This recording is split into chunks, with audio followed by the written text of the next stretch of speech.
I try to just in the cabinets, like upgrade the cabinets. I can deal with like from fixtures. I can upgrade those. But the cabinets are like harder. Well, yeah, and that's what if you talk to the people who say that, but that's what they tell you. Like those huge things, like like lighting fixtures and stuff. You can get those changed out, and it's $100 or $200. Yeah. But it's like when you're talking about $15,000 for new cabinets, like get the ones that you want within reason. Yeah. To begin with.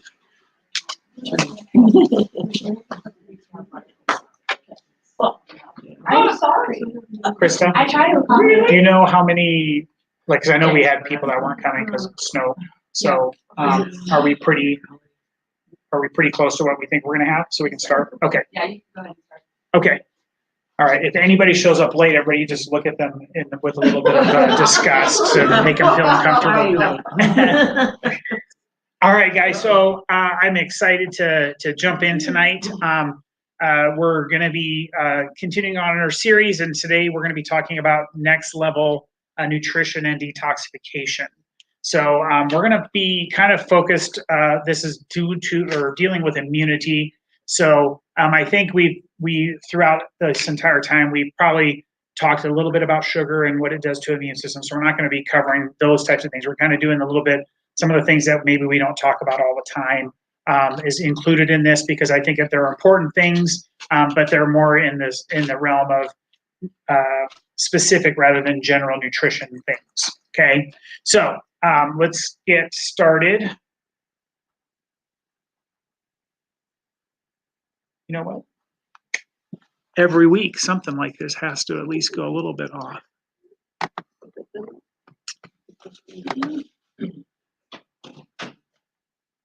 There we go. All right. You think I would learn? All right. So our recap from last week. Last week we focused a lot on the nervous system. I had pretty good feedback from everybody as they were coming in throughout the rest of the week, kind of asking them what their takeaways were and what they thought was the most important things for them to understand out of that. And I had comments ranging like. Had some patients that have been here for a long time, and they're like, it's always nice to come back and get a inspiration as to why I come here outside. Like I always want to feel well, and that's a good reason. But like, why do I really come here? One of my mentors, he has a little saying that he says is like nobody really gets it, like gets chiropractic, meaning like no matter how long some people have been around it and they get explained to it, like there's things that pull them off track and they don't. And so it's like just kind of, and it's the same for me. Like anytime you're trying to do something new or something that's different, it's that kind of engagement back into it that helps them. And I was actually, I guess the thing that I was most happy about was some of my longer existing patients that have not been so great at doing any home stuff or anything like that. It kind of helps them get reinvigorated a little bit to want to start strengthening again and doing good things. Because it's always one of those interesting talks that I have with patients because it's like, well, remember when you were doing all this, how were things going? Like, oh, I felt great. It was amazing. I could do this and I could do this and I never had this and this and this. And then I stopped doing a lot of those things. And then over time, I've kind of noticed that some of this stuff is starting to creep back into my life. And so, it's that old saying of, it's like, there's nothing in this world that I can think of logically that says, do this and work hard to get where you want to go and then just completely stop doing it. It's not like I set a goal to lose 15 pounds. I'm going to eat healthy food. I'm going to exercise. I'm going to do the right stuff. And then as soon as I hit that goal, I go right back to the way that I've been living my life that got me the 15 extra pounds and expect not to regain the weight, right? And it's very much when we're dealing with nervous system, it's very much along those same lines. So any questions from anybody before we move on to our next topic? All right. Okay, so we're going to kind of dive into kind of next level detoxification stuff. And let me start off by saying that if you do everything absolutely perfect in your life, let's say you literally have not a single toxin in your home that you brought in there, you're still getting exposed to toxins every day, okay? Now, luckily, we were all given detox systems when we were born. We have kidneys and we have livers and we have skin and we have lungs and all these things that help to get rid of the toxins for us, because knowing from the very beginning that there's no way that we're going to not get exposed to something. The number one thing that we want to focus on today is how can I minimize that exposure, because we know we're always going to get some. The other thing that I warn people about is I remember listening to a presentation about like skincare products from this person, and they had some chemical stuff in there that I knew wasn't good for us, and so I said, well, why do you use this product or this chemical in your product? And they're like, well, it's a preservative. I'm like, okay, well, there's other preservatives out there that aren't linked with cancer and hormone disruption and stuff like that.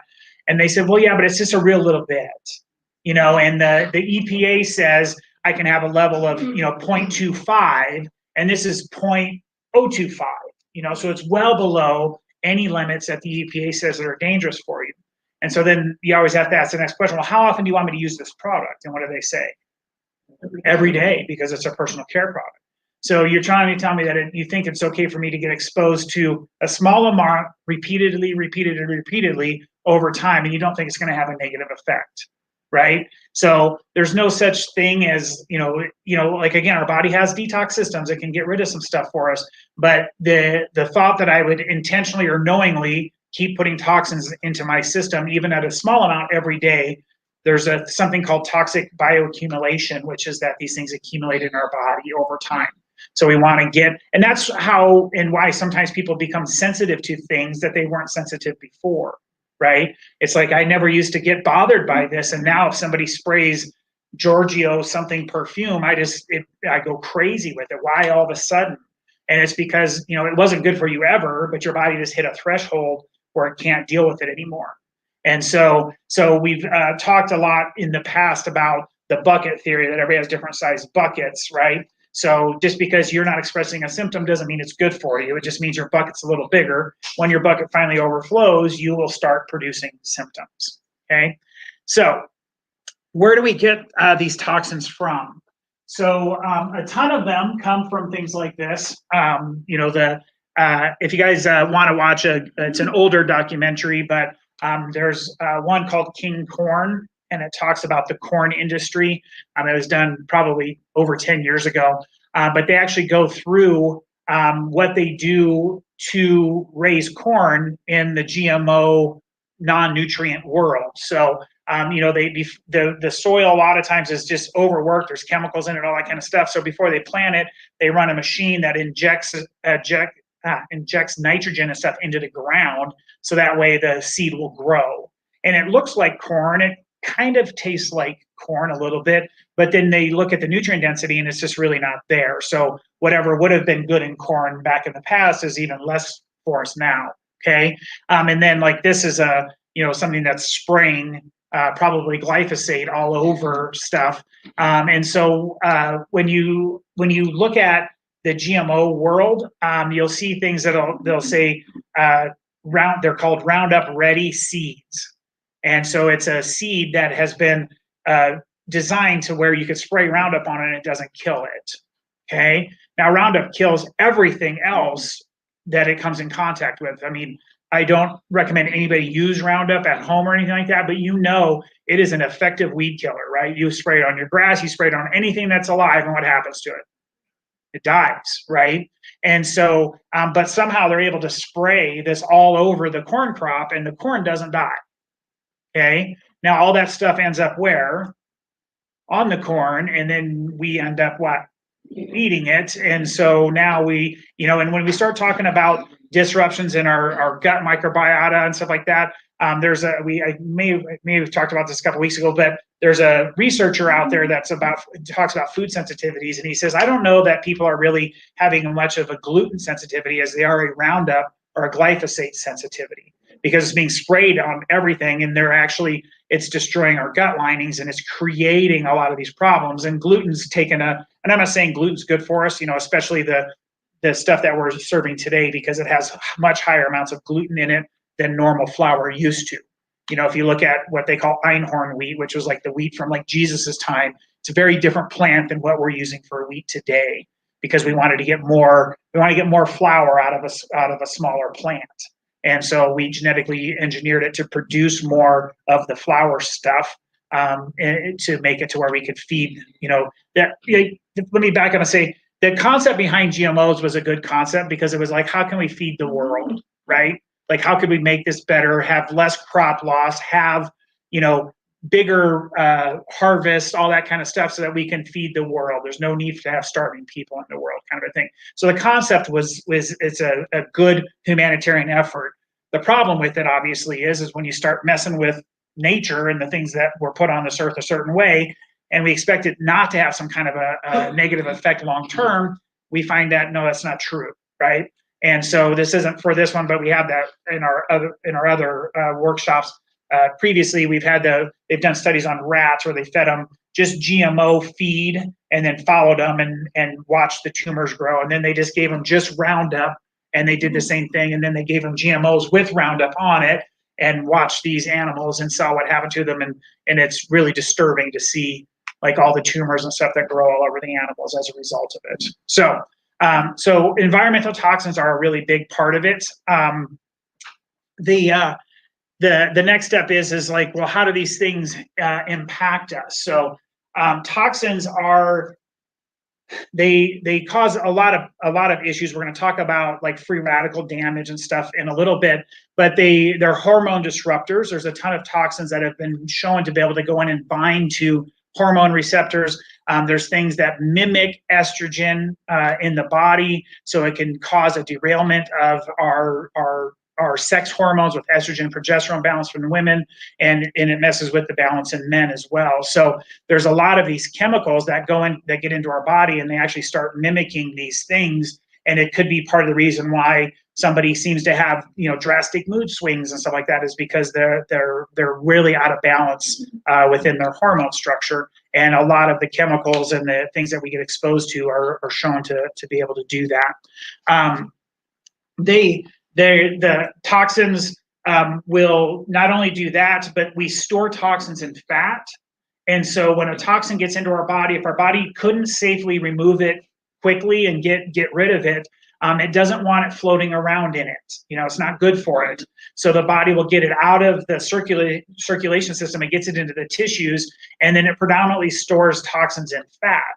And so sometimes people are doing a lot of good things. They're eating well, they're exercising, they're doing everything right, and they can't seem to lose the fat, right?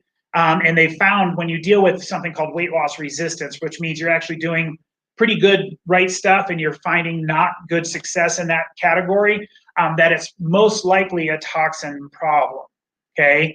And so in order to get over that, you could eat well, you could exercise, you could even go on starve yourself, all that stuff. It's amazing how efficient the body will become not to break that fat down for you. It would only do so as a last resort. And just think about it, if it's kind of like a waste dump. It's like, if I don't want this in me, I'm just going to store it over here. Well, I don't want to bring it back into the system because I put it there for a reason. And so it doesn't really want to do that. And so detoxification can be a great catapult for somebody who's really been struggling with weight loss resistance. Now, if you don't exercise, you eat bonbons all day and Cheetos, and you're not losing weight, then you have to look in the mirror and figure out, well, what am I doing wrong? But if you're doing a lot of good things and it's not happening, then that's a big portion of that. Okay. This is an important one. We covered cancer a couple of weeks ago. According to a recent study, about 95% of cancer is due to environment and lifestyle. Okay, so what have we all been taught? That cancer is more of a what? Genetic. It runs in your family. So that's why when you go into the doctor, they always want to know your family history. Who's had cancer? Who's had heart disease? Who's had high blood pressure? Because we have a tendency to blame it on genes. And I'm not saying that genes don't have any impact on it, but we also studied and talked about a few weeks ago that there's something called epigenetics, and that was the power that we have over our genetics, right? So if we can make better decisions, we can cause the good genes to show up and the bad genes to get suppressed better, which allows us to be able to fight the family curse, kind of a thing. So you're not destined because of your genes. And so, but 95% of cancer is due to toxins and lifestyle problems. So that means 5%, maybe 10% if we're going to give them some leeway on air of it really has probably to do with your genetic code. And the vast majority of it is dealt with how you're living. Okay. So again, although that challenges some people's thought processes, it should be encouraging for you because it just means that who has the power? You do, right? Nobody else take the power away from you. You have the power to be able to control it and help yourself. Okay, so how do we minimize exposures? So the first thing is we have to learn, we have to get educated about what they are, right? There's so many people. How many of you guys have owned Teflon pans in your lifetime? Okay, probably everybody's raised their hand, right? Because when they came out with nonstick Teflon, everybody was just like, wow, man, look at how great this stuff is. I don't even have to be a good cook anymore. I can't burn anything. It doesn't stick. It's easy to clean, all these things. And then years and years later, not that they didn't know about it then, which is part of why the people get sued, but years and years later, it finally leaks out that, oh, by the way, these things have been shown to cause problems in people. There are hormone disruptors, there's some cancer ties and stuff like that with these chemicals that are in these nonstick pans. And so we have to do the best we can to clean up our environment and make the best choices we can for ourselves. And that's really where it starts, okay? So jumping into the pot and pan conversation, what do you guys say? So what do you guys think are the better choices for pots and pans? Okay, so yeah, I've got a couple good ones. Cast iron was said, stainless steel. Both of them are good choices. Cast iron is great. You just have to season it well. Like they say, a well-seasoned pan won't rust and stuff like that because it's not oxidized. You are going to get some iron out of the pan. So, if somebody's iron sensitive or they have an issue with that, then that may be a reason why you wouldn't. But that's a small percentage of people. Stainless steel can be very good. It's non-toxic and all of those things. But you better be a better cook than the average cook if you use stainless steel, because stainless steel, if you overcook or you cook it on too high of temperatures, you just don't want it. You can be the cook. You just want to be the person that does the cleaning. That's a very important negotiation strategy when you're getting married. Say, I'm going to be the cook, you do the cleaning or whatever, and it just make sure if you're the cleaner that you make sure your cook knows what they're doing. Okay. Anything else? What else is out there? Ceramic. Okay. Yeah. So the ceramic pans are good. The biggest thing that I would tell people, so there's the green pan, which has been around a long time, and it's kind of the very budget-friendly ceramic pan. There's nothing wrong with green pans, but what I will tell you is green pans aren't going to last very long, right? Because it is a lower quality stuff, right? And you don't, when your ceramic starts chipping and stuff like that, that's when it's time to get new pans. Kind of like similar with the old Teflon. They used to say like, oh, the Teflon isn't really that bad for you, but it's only when it starts to flake off that it gets really bad. That's not true. It gets worse when it starts flaking off, but it's always bad for you. And so it's kind of similar with some of these pans, because even some of the ceramic coated pans, they still have aluminum cores in them, right? And they use aluminum a lot because aluminum is a balanced heating. So you're less likely to get hot spots and stuff like that. And it causes for a more even cooking surface. So they like aluminum in pans for that reason. And if it's ceramic coated and things are done properly, you're not getting the aluminum into your food because you have a barrier there. So it's fine. But if you start getting the chips and stuff like that, then you could be starting to leach aluminum into your food while you're cooking. Okay. Anything else? Glass, yeah. So glass is another really good one. Extreme, very inert. Most people think of only like baking and stuff in glass pans, and that's generally what most people will use them through. I don't know too many people that have glass like pots that they use and stuff like that. And it's only because even though glass is pretty durable, like extreme temperatures with glass can cause it to crack and stuff like that. And so then there's also a carbon-based steel that's it's actually a little bit more non-stick than like a stainless steel. It usually will have a darker color on the finish as well. Those are a little bit more expensive, but they've been shown to be inert as well. So, those are good ideas, and these are things that I recommend people start making changes. You don't have to go buy the $9,000 full set of pans or whatever. You can just pick and choose and buy different things, right? Some people will think they have to have, like when you get married, you sign up for the matching cookware set. And then it's like you go to most people's houses that, that have been married for 20 years and they don't have matching cookware anymore. So it's not really a thing, right? This expensive pot, stainless steel, there's a new version that they say it's not stick. They did like Teflon, but they say it's not Teflon. Right. So what is that? So you got to be careful. Anything that claims to be nonstick, it's probably not Teflon because they've changed names, or Cephlon, and there's all these other lawns going on.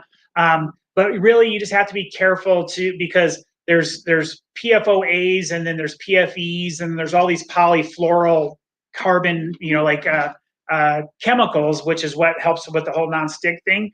So you have to do some good research into it to find out what's really in there, because some of them will say PFOA free, but then they're using PFOZ or whatever, and it's it's just different. It's just a different version of it. So then you're looking at a label saying, oh, this is a good one because it doesn't have the PFOAs in it, and then here it's got other versions of things in it that may not be good for you.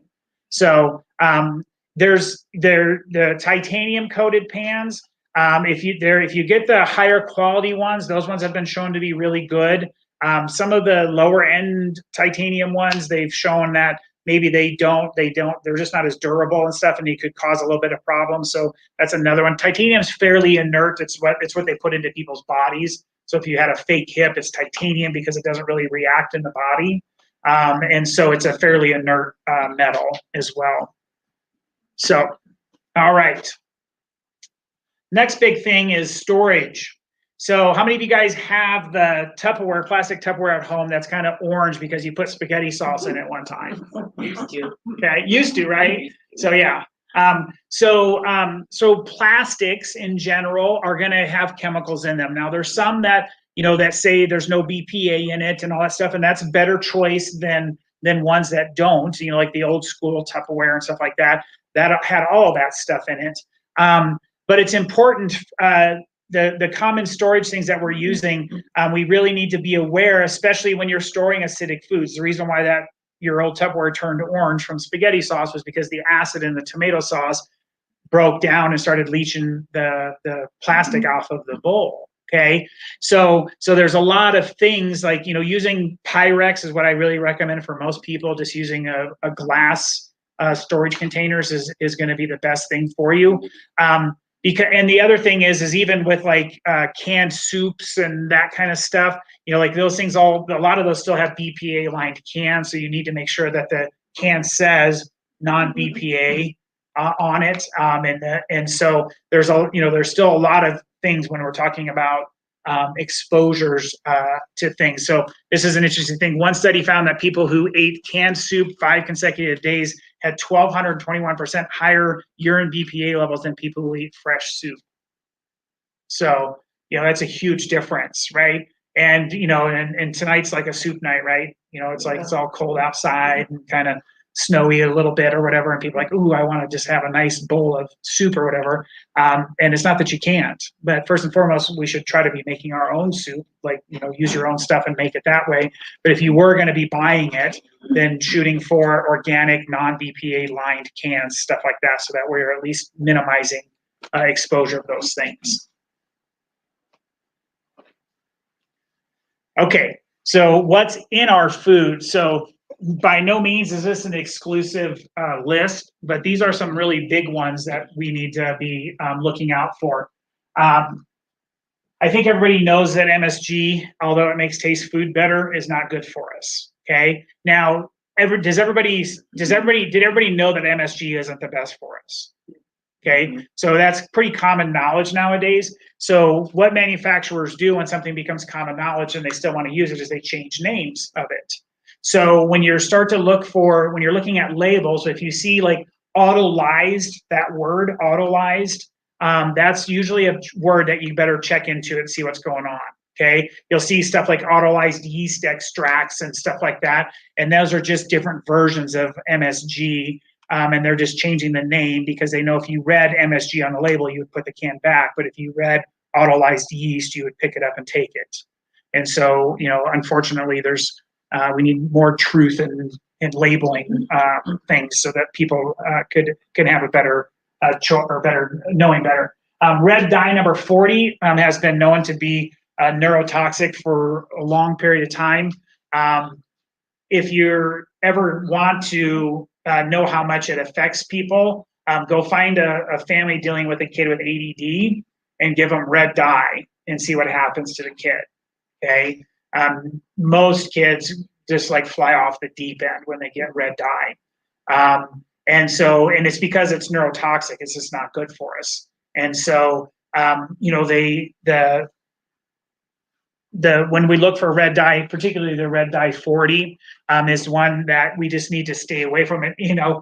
There are some natural red dyes out there where they'll use beet and stuff like that, and that's okay. They actually also used to make red dye out of cockroach shells.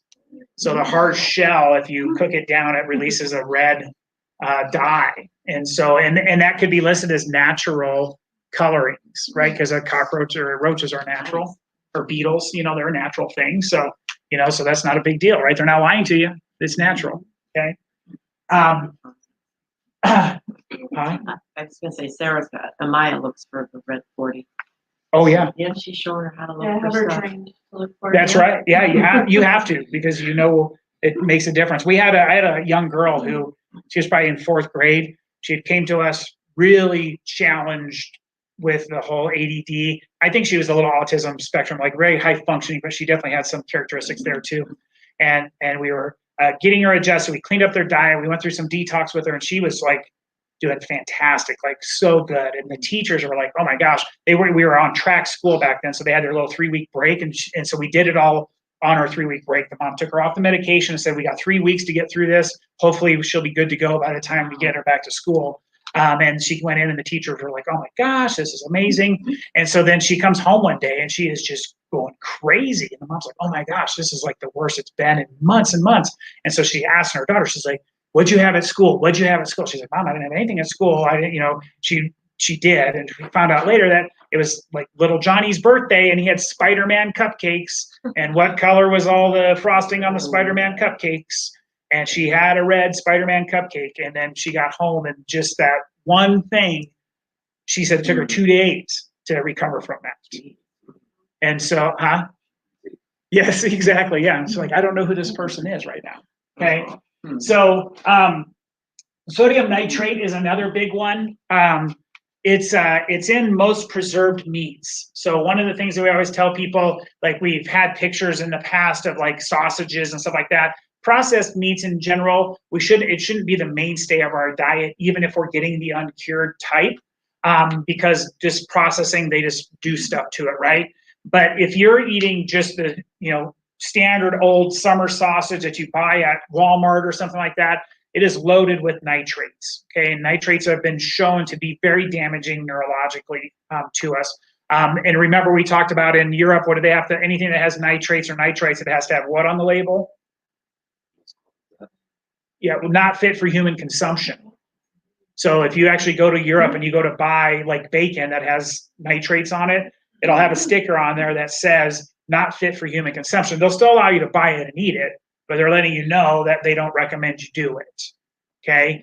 And so sodium nitrate and the nitrites are big. Sulfites are another big one because it's kind of along the same lines. The ites and the eights are usually not good for us when it comes to that. BHT is a chemical that's sprayed inside of like fast food restaurants cardboard. So like if your burger's all greasy and it's dripping grease, like if it was just regular cardboard, it would soak through it very quickly, right?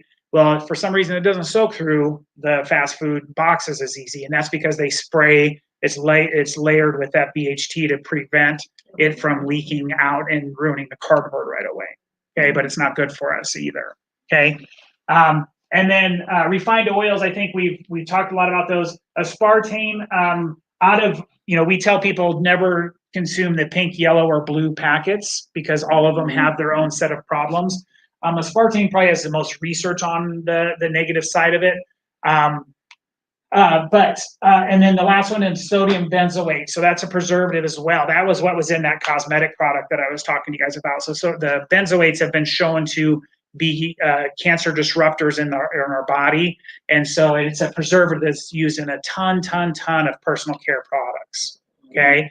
And it's in a lot of even drinks and stuff like that. Like if you, I remember somebody brought me in, it doesn't happen as much anymore, but back in the day when multi-level marketing stuff was going crazy and everybody had some new juice berry, it's like only found in the ancient Egypt grasslands, and you can only, and don't get that one because that one's not the same as this one.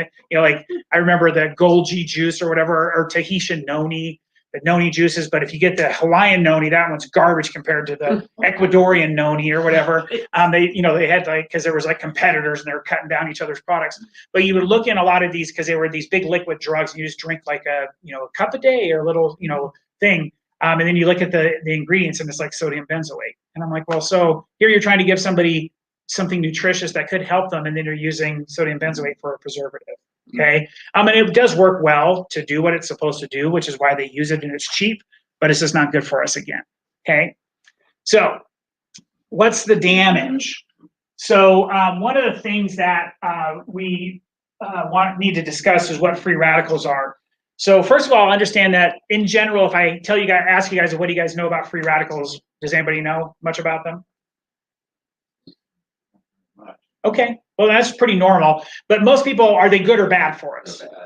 Bad. Okay, so in general, everybody thinks they're all bad for us. The truth is that free radicals are a very necessary part of just normal metabolism in our body. Okay, so if we were to have no free radicals, you would die, right? We need them. But when we have too many of them, it causes damage, and that's what we got to talk about. Okay, so normal things cause free radicals. So like you can see something like the sun. So UV light, when it hits our skin, can create some free radicals, which is why somebody who spends a lot of time in the sun, their skin usually starts to look aged more, right? Like you start to see, especially somebody that didn't grow up in sunny regions, so like people that have darker skin, they don't look that way as much. But if you take somebody like me and you go put me in the Caribbean and I just go sun all the time, I'm probably going to get that more leathery. I always think of Something About Mary, that old movie. I don't know if you guys ever watched that, but the one girl's mom, she's like this sun goddess lady, and she looks like she's literally got like leather skin. They put all this makeup on her to make her look horrible. But that would be excessive free radical damage in the skin, right? So it can create, and free radical damage does and is associated with advanced aging. So like you see people that there's some people that you look at. We were at dinner last night with some friends, and there was a lady celebrating her 75th birthday there. And I kid you not, if you would have asked me how old she was, I'd be like, oh, maybe 60. And she's 75, so she's done well. But then everybody also knows that person who's like, looks like they're 87, and you're like, hey, how old are you? And they're like 48. You're like, oh, man, it's been a rough 48 years, right? So there's a difference, and a lot of it has to do with oxidative stress and damage that happens from free radicals. So normal cellular metabolism. So when your mitochondria is making energy and your cells are doing stuff, they're going to create free radicals. It's part of the process, right? But normally the body has systems in place to deal with them and do okay. When we start to put in a lot of inflammation, a lot of air pollution, all the chemicals that we've been talking about, the sprayed on foods and all that stuff, now we're getting into a place where we've got an overwhelm of free radicals. And this is why it's important for us to have what do we consume that helps to counteract free radicals? Antioxidants, right? So the vitamin C's and E's and glutathione, these types of things, they go in and they help prevent the damage because they have. So basically what free radicals are is there are these molecules and they're short an electron. And so they're going to go steal electrons from other things, and they need to be in pairs. So they steal it, and then it starts this chain reaction of bad things, right? So antioxidants go in, and they freely just give up their electron. They're like, no, here, have it. I want to protect all you guys, so I'm just giving away some electrons here. And that's kind of how the protective side of it is, which is why we need to have good sources of antioxidants in our diet and in our food. And so what are some foods that are really good and rich in antioxidants? Pomegranate, berries, yeah, like blueberries and blackberries and stuff like that. So their citrus fruits have good antioxidants in them, but the fruits are better than the fruit juices. Okay, so like you're not going to get all of everything you need by drinking some concentrated orange juice thing, so eating the real fruit. So these are all good sources that are going to help with body protection and help us. Okay. Obviously trying to keep as much of the bad stuff, smoking is another one. Again, if you see somebody who smoked their whole life, they typically look a little older than they actually are, kind of a thing, because of it's just that constant bombardment of oxidative stress onto their body. Okay. So ultimately, when it goes unchecked, it damages DNA, and this is why the free radicals are associated with cancer issues and heart disease issues and all kinds of chronic disease issues, is because it starts to damage the cells long term. Okay, so we need to have good sources of antioxidants to combat it, but we also need to make sure that we're not doing things on purpose to create them. Okay, so really the best way to do it, if we use whole food diets, we're going to get minimal toxic exposure. Okay, the more processed the food is that we're consuming, the more likely that we're going to run into problems, because processing adds chemicals. Chemicals are creating toxic stress and oxidative stress in our body. And even a lot of medications that people are on are known to create free radical damage things, because they're chemicals in the body. The body has to try to figure out what to do with them and how to get rid of them. Okay. All right. So when we're talking about mindset, again, we've talked each week a little bit on these, but I don't think we can stress enough, right? Because what happens, so we talked last week about the sympathetic and parasympathetic nervous system. And when we get into really stressful situations, what system dominates? The which one? The regular one, sympathetic. So think of sympathetic as emotional, like I have sympathy. Like that's the way I learned when I tried to remember it in school. It was an emotion driven. So fight or flight is sympathetic, and then parasympathetic is the rest, digest, and heal. So we know that when we have chronic stress into our body, guess what? Do you think that's going to help correct the free radical problem, or is it going to make the free radical problem worse? Makes it worse. Okay. And that's why when we look at the average person in our society who's burning the candle on both ends, stressed out all the time, I'm working 17 hours a day, and then when I get home, I got to do 3 more hours of work because I didn't get it done at work. And then because I'm so stressed, I don't have time to eat. So then I'm picking bad foods, and then I don't ever go exercise, and and then pretty soon you're like, well, no wonder we're all a mess. It's like, it's not a mystery why the health of the United States is so poor, right? Nobody's getting adjusted regularly. They're eating bad foods. They're all stressed out of their gourd. They don't exercise, and they're full of toxins. And it's like, well, what is that a recipe for? The most unhealthy industrialized country in the world. We're proving it over and over again in the U.S. Okay, so we need to look at stress and understand that we need to have, I don't like the word stress management, because doesn't that sound kind of bad? I'm a great manager of stress. That's not necessarily something that you should be proud of. And that's one of the things that we talked about. Like, we need to change our mindset and talk about, what am I doing for peace management? So what am I doing to bring peace to my life, right? And we've talked a lot along the way, getting up a little bit early, making sure we've got some downtime, where we're not distracted with our phones and all that kind of stuff, and we can just actually have some peace in our life rather than stress. Okay, so think of being a peace manager rather than a stress manager. Okay, so our oxygen and exercise, we're going to cover this in detail on our next week's class, but regular exercise is critical for movement in the body. It moves blood, it moves lymph, it moves oxygen, it creates this environment to help us detox. When you sweat, you're detoxing things out of your body. okay, which is part of like even just doing the infrared saunas and stuff like that. They know that those things detox people primarily because of sweat. The infrared has something to do with it too, to help it encourage it along a little bit more than just regular sweating.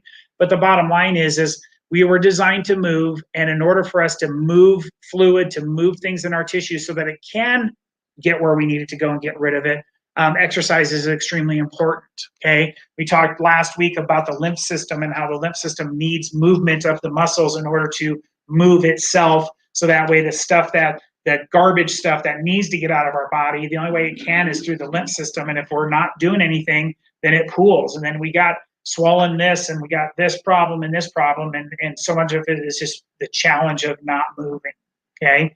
So we got to make sure that we're doing that. They did an analysis of somebody's sweat. So this is fun experiments, right? Let's go work hard and to take people's sweat and go analyze it. But they actually found that that BPA and the polychloro things, that they actually come out in sweat. So it's a good way to, even if you've had some of these things that you've had in the past and it's been stored in your body, that it's one way for the body to get rid of it.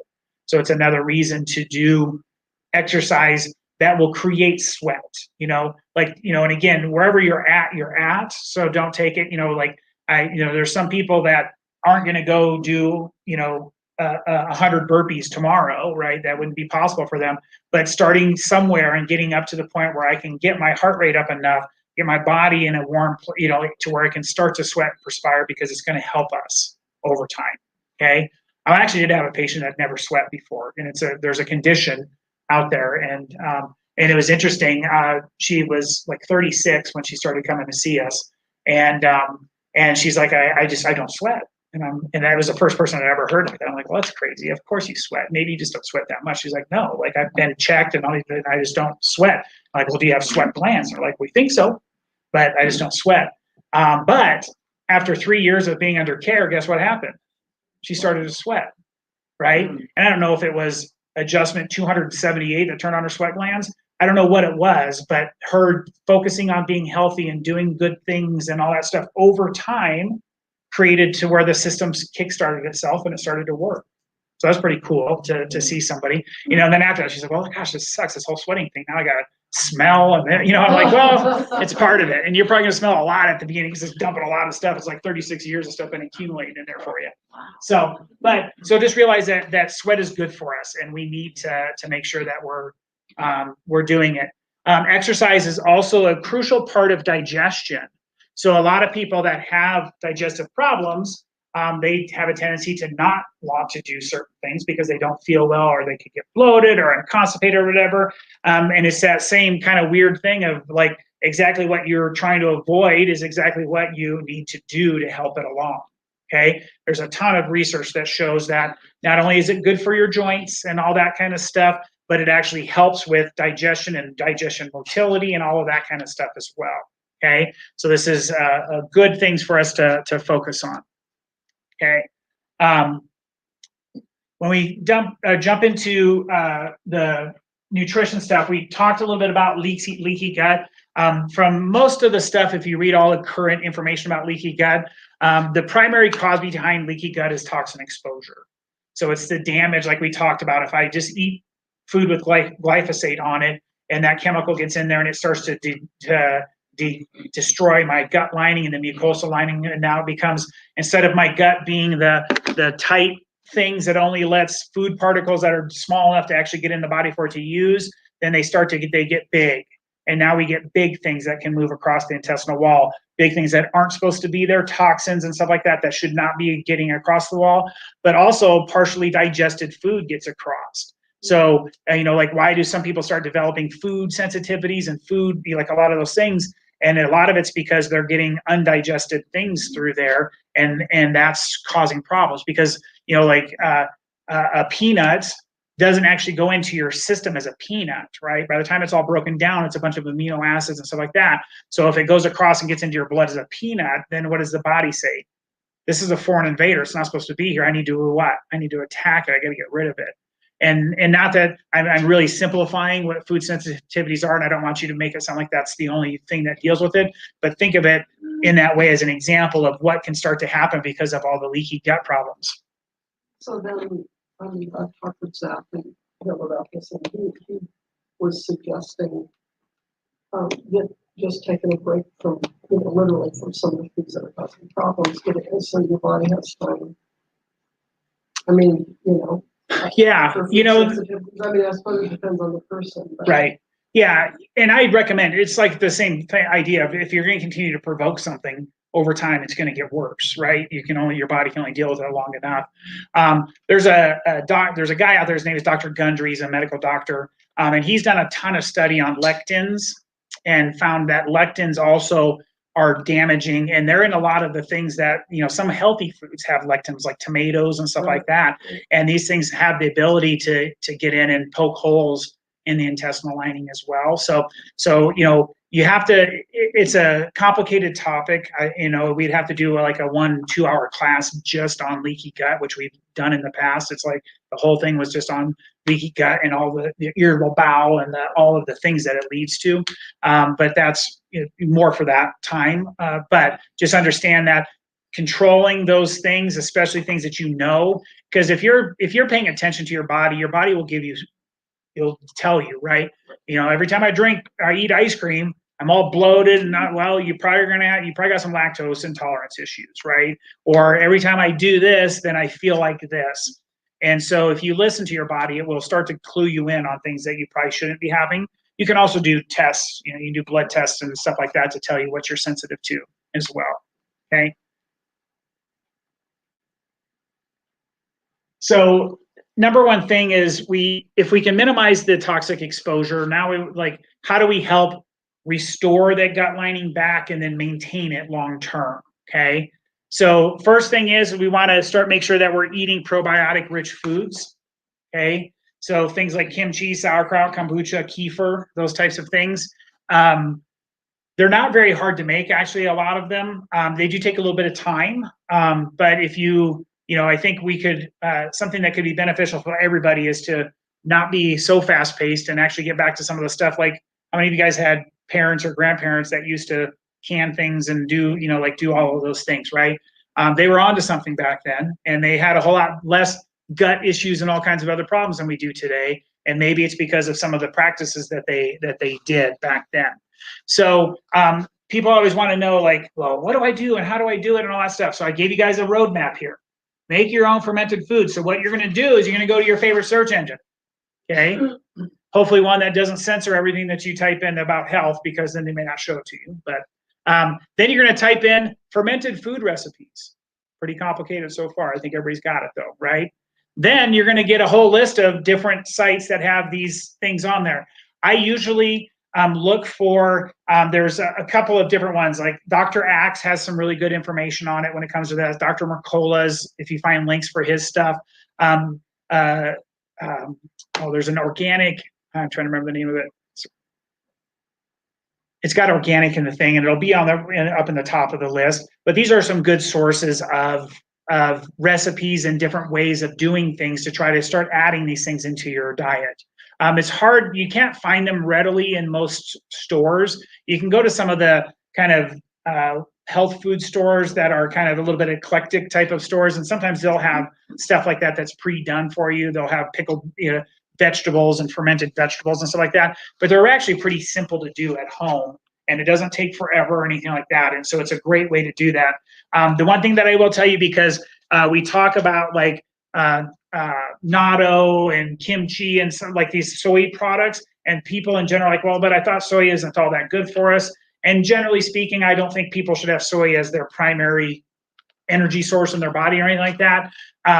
But make sure that it's organic, because in the United States in particular, I think the last time I heard it was like 98.3% of all soy grown in the United States is GMO. So it's one of the highest. I think that and corn are the two highest GMO crops in the whole United States. So if you were going to do something like those and make some fermented soy, just make sure that it's organic. The fermentation process also helps a lot of it break down, because one of the criticisms of soy is it can be a phytoestrogen in the body, so it can start to mimic and act like estrogen. So if you already have hormone regulation issues, you could create more problems with that.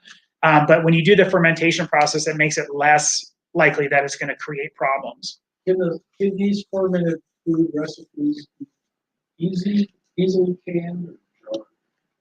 Yeah, most of them are. It's just like you get your carrots and you put them in there, and then we're going to teach you to put in this, this, and this, and you're good to go.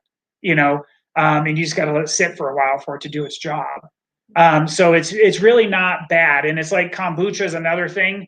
It's the fermented tea, and so it's like people get all grossed out when they see the SCOBY thing because it's this big slimy thing that has to sit on the top that makes it, but I mean, it's great stuff. It makes great, probiotic things for your body. And remember, we talked about, you can supplement them. And if you get one that's got the 50 billion and all the different types, it's going to do good things for you. But ultimately, again, we always want to push people back to the idea that this is what we want to do to really help ourselves long term, right? Is to add these foods in so that I'm getting that from the best sources possible. Okay, prebiotics. So prebiotics equals food for probiotics. So here's another issue. Some people are taking probiotic supplements, but they eat such a horrible regular diet that their probiotics can't even thrive in the environment because they're just eating like cheeseburgers and fries all the time or tacos and stuff like that. And so do you guys know what's the number one thing that probiotics like? Like what should we make sure that we're consuming to help us? Yeah, because of something that's in them. Yeah, so fiber and cellulose, okay? So the fiber that's in all of the fruits and vegetables and stuff like that are like the jackpot for probiotics to keep them healthy and keep them happy, okay? So we want to make sure that we're doing both of those things so that way we can not only establish, because we're not, again, we don't want to take probiotics for the next 75 years of our life just because we can't sustain a culture on our own. We want to create an environment that it can start to thrive on its own. Okay. All right. How many of you guys drink your half of your body weight in ounces of water every day? Okay. So this is a big problem in our society. Generally speaking, when I asked that, we had two people raise their hands and say, yeah, I make sure that I do. And I go, like, we're getting pretty close, but that's still a pretty low number, right? A lot of people say, well, I have 7 cups of coffee, so there's water in coffee. So therefore, and obviously that's not true, right? You can't count the other things that have water in them, especially when they have caffeine and they're diuretics that make you pee out water, right? So, we just need to have clean water. And we need to make sure that it's a priority in that we're having it throughout the day. It doesn't mean you can't have a coffee if you're going to have coffee in the morning. Again, coffee by itself isn't all that bad for us. It's what people do to coffee that makes it bad for us. So when you get a caramel macchiato, it's no longer coffee. It's like a sugary chocolate shake with caramel in it. But we pass it off as coffee so we don't feel like we're eating dessert all the time. But so when we're doing those things, obviously that's a whole different ballgame. But it's not that you can't have some of these other things, but you just have to make sure that we're getting enough water in every day. One of my patients has been doing, she's a crafter person, and she's been doing a ton of crafts. And I said, well, how are you doing on making sure that you're moving and stuff like that? She's like, well, I make sure that I drink 3 of my big things of water. She says, because that makes me go to the bathroom every 45 minutes and I'm forced to get up and move all the time. And I'm like, hey, that's a good plan, right? Whatever you got to do to make sure that you're moving. Okay. So, the body is about, depending on what you read, 60 to 70% water. So being dehydrated is a big problem. Right. And by the time you feel thirsty, you're dehydrated. It's not like you're just on the verge of getting dehydrated. By the time you get a good thirst going, you've gone past that and you're into significant dehydration at that point. All right. So gut renew. So the gut renew powder, which is actually kind of a new thing for us. We used to have to do like 3 products. We used to have a gut healing bundle, and they had to give people 3 products in order to get it accomplished. They've come up and they've put them all together into one product. And for most people, if you believe that you have leaky gut issues and you have some digestive issues like that, you can fix it by doing all the things we've talked about up until this time. It's just going to take time, okay? And it'll work, okay? People that are in pretty significant distress here, where they have chronic autoimmune problems and food sensitivities and stuff like that, you probably need to do something specific for a while to help encourage the body to get over the hump and get healing. Okay, and that's where the gut renew powder. One of the things, there's two primary things. There's a zinc component, zinc carnosine, and then there's L-glutamine in it. And both of those things are known and proven to help regenerate the gut lining. So that mucosal lining that's supposed to be on our gut, it helps with regenerating that, and that helps to tighten up the cap junctions and allow those big things to not be able to get through. Okay, in conjunction with the probiotic. Again, if you're not, you were telling me, I don't care what you say, I'm never eating sauerkraut ever again, I'm never having a fermented anything, then I would recommend you better get a good probiotic into your system. Okay.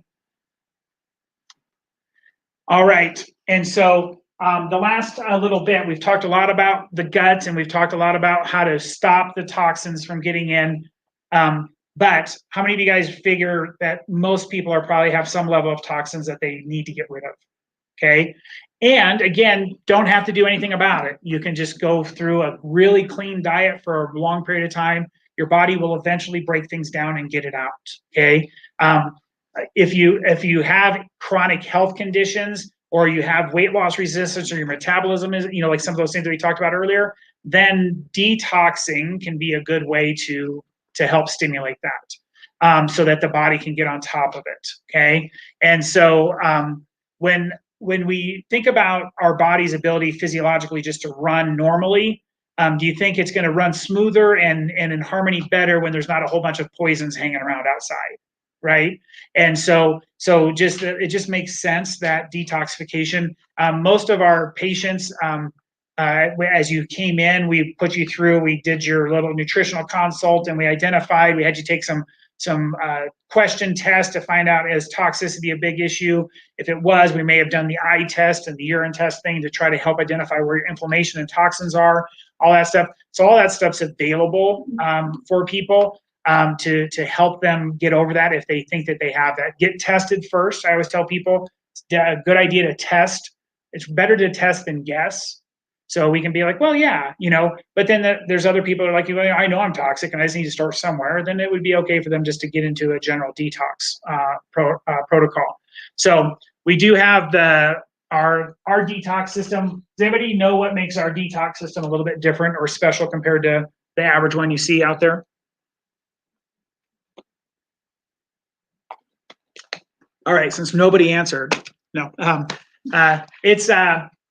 It's a two-part system. So a lot of detoxes that are out there do a decent job of moving toxins around the body. If I just give you milk thistle and spirulina and some of these things, we know that it's going to force things to move in your body. How many of you guys have ever done some kind of weird detox thing and then you felt really horrible when you did it? And then people say, oh, it's just a detox reaction, or it's they talk about that. Well, what ends up happening a lot of times is if you effectively move toxins, but your body can't get rid of them, then you just got a whole bunch of toxins floating around in your body. And how do you think you're going to feel? Pretty crappy, right? Not too good. So one of the things that our system does, and any decent detox system I feel should, is it's got the nighttime pills, which are binders. And it's designed, it's got the activated charcoal and the psyllium, all these different fiber things that are going to help bind up the toxins so that we actually put them in the toilet rather than put them back into our body.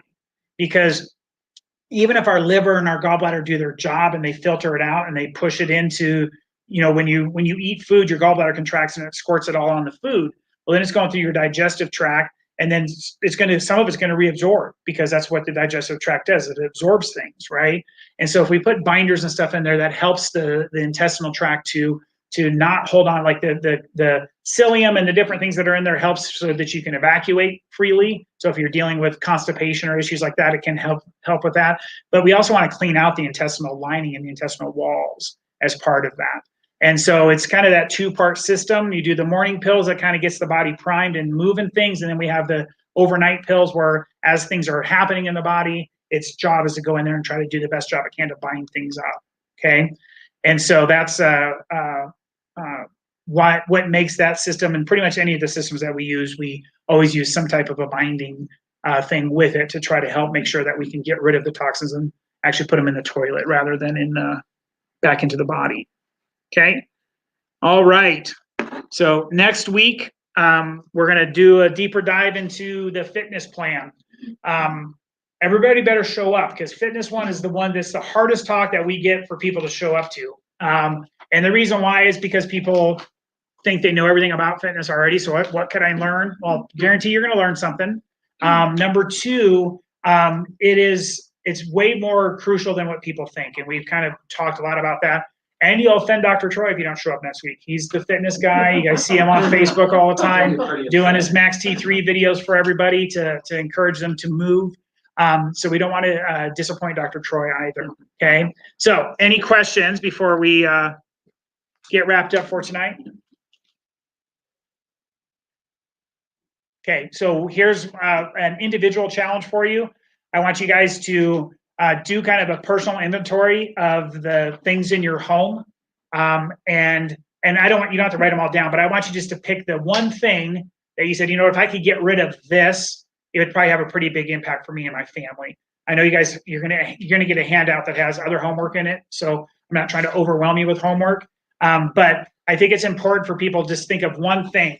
We did a workshop years ago. It was a toxicity workshop, and we put trash bags underneath everybody's chair. And they said, what are these for? And you'll find out later. When we were done, we said, now take this trash bag, go home, put everything that you know isn't supposed to be in your house in it, and then throw it away, right? And so that's it. You know, so the point of it is you got to take an action step. We just talked a lot about good things, but if we don't take action steps for them, then we're missing the boat, right? And so part of the action steps, how much better was the interaction on our Facebook group this week than previous weeks? Was it a little bit better? Yeah. I threatened them all last week if they didn't post something. Leslie's doing a really good job. Yes. Yes. No, everything. Leslie is getting the gold star. So everybody will, if you need to know how to post on it or how to do things, ask Leslie. She knows how. No, I'm just kidding. I'm not putting you on the spot. So we want you guys to be interactive on that. That's part of the whole reason why we're doing this little focus group, is so that we can have interactions.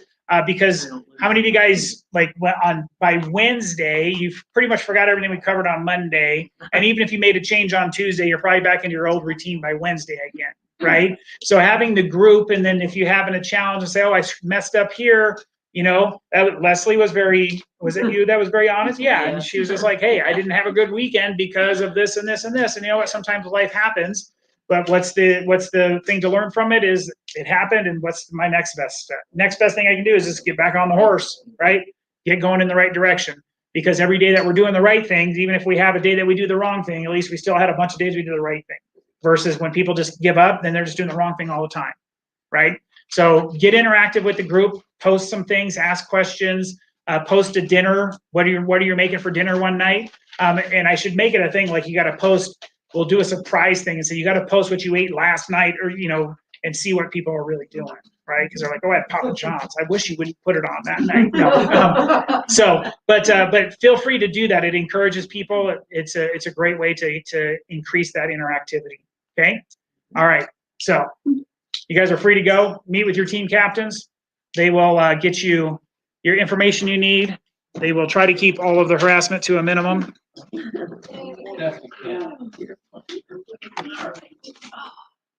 So for everybody, for you guys going to your group, we have this cleaning recipes. You're going to get that, but also we've talked about it before. It's at ewg.org. Do you guys remember that? Anybody?